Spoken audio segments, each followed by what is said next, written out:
It is that time of year. This weekend we'll turn back the clocks for the end of daylight saving time. And while it's nice to get that extra hour of sleep, the time can change.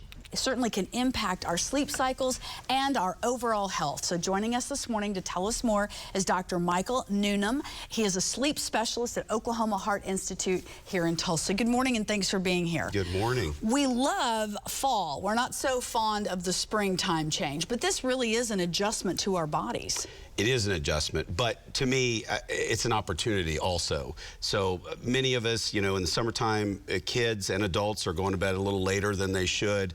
When we get to this fall back time where daylight savings time ends, it a lot of times gives us the opportunity to kind of reset bedtimes a little bit. Because if you have children and they've been going to bed a little bit later than they should, now naturally they're gonna be tired and ready to go to bed, but it's an hour earlier. So it does give you an opportunity to kind of reset their clock a little bit. Are there some health issues, or are there anything, or is it just that, what are some of the symptoms or signs of lethargy, I'm guessing? We just get confused? Well, I mean, if poor sleep causes a whole host of issues, both for adults and for kids, and that's one of the things that I try to emphasize to everyone is sleep schedules, is just trying to stay on a consistent schedule. And of course, with all of the things that have happened over the last couple of years and all the changes in terms of schedules and schooling and the way we do things, it's been a challenge. And so really getting back to that schedule, I think, is helpful. And one of the nice things about a little bit shorter day is those natural tendencies to get tired when it gets dark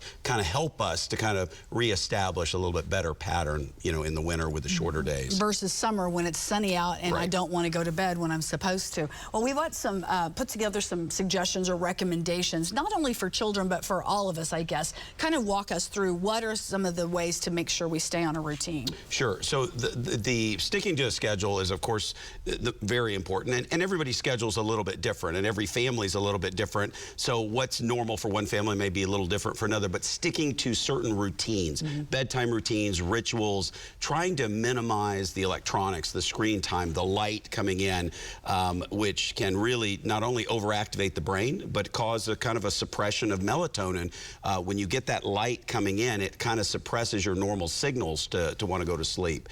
And then, you know, you definitely want to skip those naps. I hated to see that on the screen. I'm like, can't I take my little nap? So our natural tendency is if we sleep poorly or we have abbreviated sleep, that we want to make up for it, and we get a little nap. The problem is it gives us a partial charge. It fills our tank a little bit, but then we tend to go to bed later, and it just perpetuates this kind of cycle. Cycle. For sure. And of course, activities right before bedtime, especially for little ones. I mean, when mine were little, it was always a reading in the bed. Lights were starting to go low, but sometimes it's the jumping on the bed, and then next thing you know, you're off to the races. It is, and I would say the same is true for adults. You know, because of our technology, often we are working, we are texting, we're on social media, we are constantly engaged, our brain is active all the way up till the time we turn the lights off, and then we expect our brain to just turn off, and that's not a reality. So even as adults, we need to have a little bit of unplugging and quiet time before we go to bed. That's great. Well, we appreciate you coming in this morning. Give yourself some grace, follow some of these suggestions, and